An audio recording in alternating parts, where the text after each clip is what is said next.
Mwadzuka bwanji amalawi nonse konse muli chigawo chino chakumamawa kuchokera pa Limpopo FM ndi Comrade Ntanyiwa. Nthawi yanga pamene ikuti half past 6. In politics, nothing happens by accident. If it happens, you can bet it was planned by the way. This is Comrade Ntanyiwa on Limpopo FM, chigawo chakumamawa.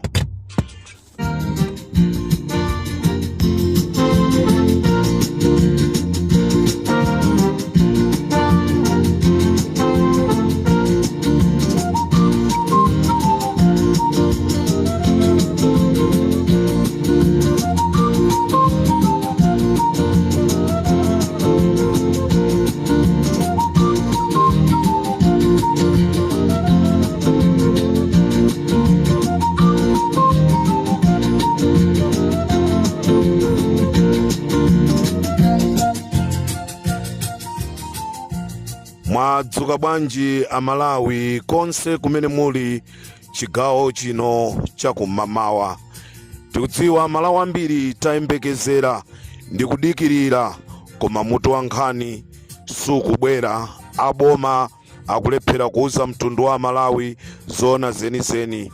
Limpopo FM tabwera kuti tiyamasule amalawi.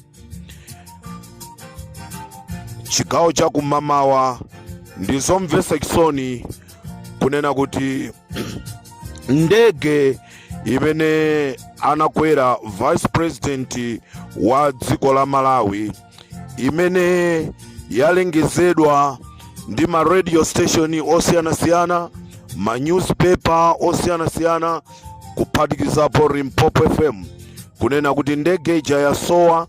Ndege ija tifuna tikutsimikizire na Malawi, ndege inapezeka zulo chamma 6 o'clock, ndipo ndege imeneyi anaipeza ndi asilikali a Malawi Army, asilikali amene analipo 5. Ataipeza ndege imeneyi analandira uthenga wonena kuti achokeko kumaloko, komanso asayankhule china chilichonse. Izi ndi zimene zachoka kumalo kumene kunali asilikali ndege ija ataipeza, ndipo anachoka kumene kuja. Chodabwisa ndi chonena kuti president wa dziko atalandira uthenga anauza anthu kunena kuti iye ayankhula after 4 hours. Chimene amadikira after 4 hours ndi chani? Chokhumudwisa china chimene chatibwerera pakati pathu ndichonena kuti tili ndi maiko ngati Tanzania, amene nthawi ya Cyclone Freddy anabwera ndi kutithandiza anthufe titavutika. Tili ndi dziko la Mozambiki limene layandikana nafe. Tili ndi dziko la Zambia, Chilema, amene anatithandiza mu nthawi imeneje ya Cyclone Freddy. Tili ndi dziko ngati dziko la South Africa limene lili lotukuka kwambiri kuposa dziko la Malawi, dziko limene likusungaso amalawi ochuluka chifukwa cha mavuto amene akuchitika mu dziko la Malawi. Koma chodabwisa, president wa dziko amene ndi membala wa SADC chinamkomera iyeyo kwasiya mamembala onse amene ali msadaki, koma ndikunena kuti wayankhula ndi maiko ngati a Britain, maiko ngati a Israel, maiko aku Europe amene amayitana kuti azathandize dziko la Malawi, pamene dziko la Malawi lazunguliridwa ndi maiko tikuti ngati Tanzania, ngati Zambia, Mozambique, komanso tili ndi dziko la Zimbabwe, kuphatikiza pamenepo dziko la South Africa limene lili lotukuka kuposa dziko lathu. Koma president chinakomera ndipo anachikonda iwowo kupita ku kaitanisa anthu kuchoka ku maiko akutali osati ma neighboring country, komanso mmalo motumiza uthenga ku SADC region, chifukwa tu amene atiyandikira nda amene wawa amene ali azibale athu. Limpopo FM chigawo cha kumama kuno tufuna tidziwise amalawi onse kunena kuti ndege imene yakhala ikukambidwa kunena kuti yasowa ndege ija ndiyo noti inapezeka cham'ma 6 o'clock, ndipo kusakasaka kumene anthu amasaka amayendatu mu msewu, anthu samayenda mutchire. Kodi mu msewu akanatha kuipeza bwanji ndege? Nde pano Limpopo FM tikufuna tikudzeni Amalawi onse kunena kuti Mr. Chilima komanso anthu ena onse amene anali mu ndege, they are no more there. Anthu onse amwalira. Aboma akamalengeza koma ifeyo titalengeza kunena kuti anthuwa amwalira. Ndipo ku State House kunali mkumano dzulo, akuluakulu onse aboma kuti aone kuti apanga chani. Ndizomvetsa chisoni kunena kuti asilikali 13 amene anachoka ku Israeli ndi amene agwira ntchito yonseyi. Takhala tikuyankhula mudziko mwathu mukulowa anthu osadziwika bwino. Ndizomvetsa chisoni zimene zatichitikira mu dziko la Malawi pamene tili ndi mtsogoleri amene akuzitcha himself a pastor. Now a pastor wapanga zinthu zimene dziko lili lotutumuka, angakhale dziko la ku South Africa lili lozizwa kwambiri kunena kuti kodi akaitana bwanji anthu akumayiko akutali kusiya munthu amene ali pafupi. Ndiye Amalawi tati tikuziwiseni mdziko mwathu mwagwa zovuta. Vice President Chilima iwowa atisiya ndi anthu amene anali mu ndege mmenemu. Ndizomvetsa chisoni kumbiri ya dziko la Malawi zimenezi zikuchitika patatha zaka zochuluka pamene kunachitikanso imfa ya Agadama, Achiwanga, Amatenje komanso Asangala. Nkhani zimene zachitikazi it's a political move. Ndizomvetsa chisoni Amalawi kunena kuti Achilima sitizaonanso, komanso anthu amene anali mu ndegemu sitizaonanso. Tizingodikira zophiphirisa zabomazo, koma zona zenizeni ndizonena kuti tataya mtsogoleri wachiwiri kwa mtsogoleri wa dziko la Malawi. Uthenga wanga wapadera atupere muluzi. Don't accept to be a vice president.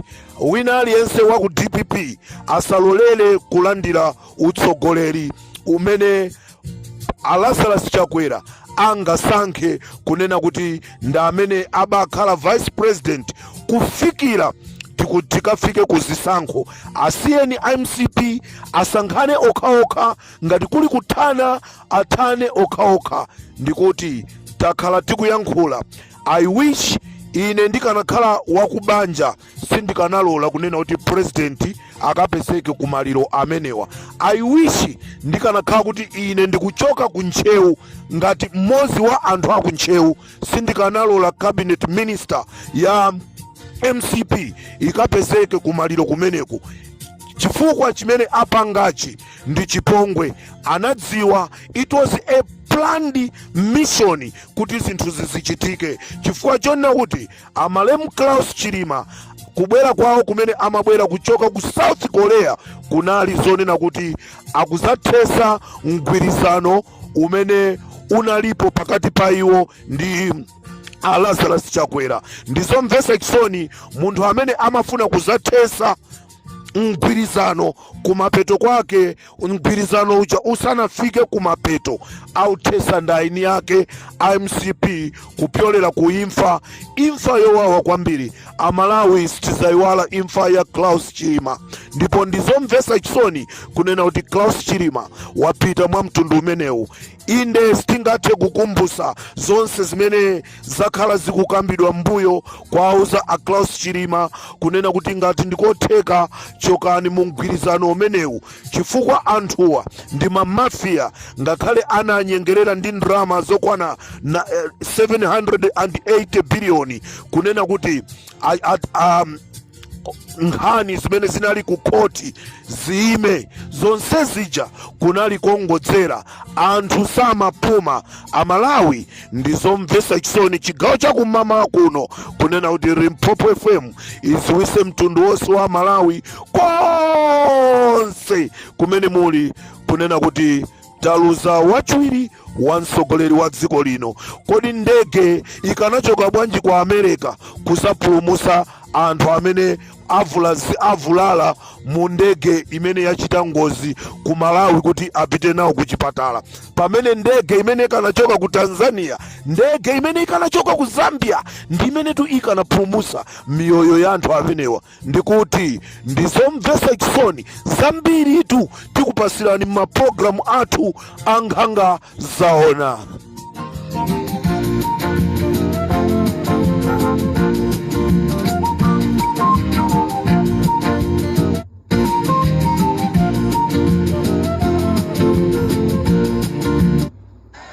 MCB ndiyo ipo kwambiri, komanso ndikuwuzeni ena mukhoza kuthamanga apa kuti ifatire ku UTM tikavota MCB chifukwa cha chilima. Inuyo taonani chakwera ndi shasha, chakwera wakhala ndansa woya anango kwaomba thako kugwera uko kwenda pang'ono sidikimia kumaliza ng'ombe zonse ataona anango nte kukwetsera uko. Lero ali mukunena kuti ali ndi chilima, inu mundu wozawatenda 2 meters amene uja ngati inuyo mukutsatira UTM wamapusitsidwa adzangotata konsera ni ulendo kunja umwewo kuntumizira dameki mudzamva kuti BP yachola wakhala basi. Inu palibe mugwirizano amene uja ndi wakuti ndi wonse nkakutafune, musachite masewera amenewo. Komanso MCB akumuona chilima uja zimene achita profesa wasapatsa munkulimbira mpando yowacha kudzira uitika ngowina kufunika tinchole adzambo kuonetsa zipi ndemusamalire sikoma kwambiri.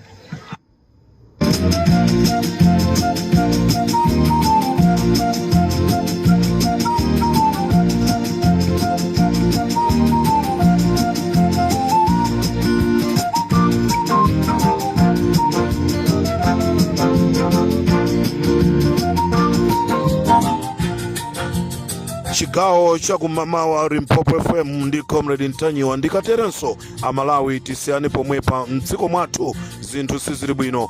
Vice President wa dziko la Malawi watisiya ndi anthu onse amene anali mu ndege. Pamene mukudikirira boma kuti likunamizeni likuuzeni zimene linganene, Limpopo FM ndi Comrade Ntanyiwa tikuti Amalawi tilimbe mtima zatigwera. Ndikatero ndapita.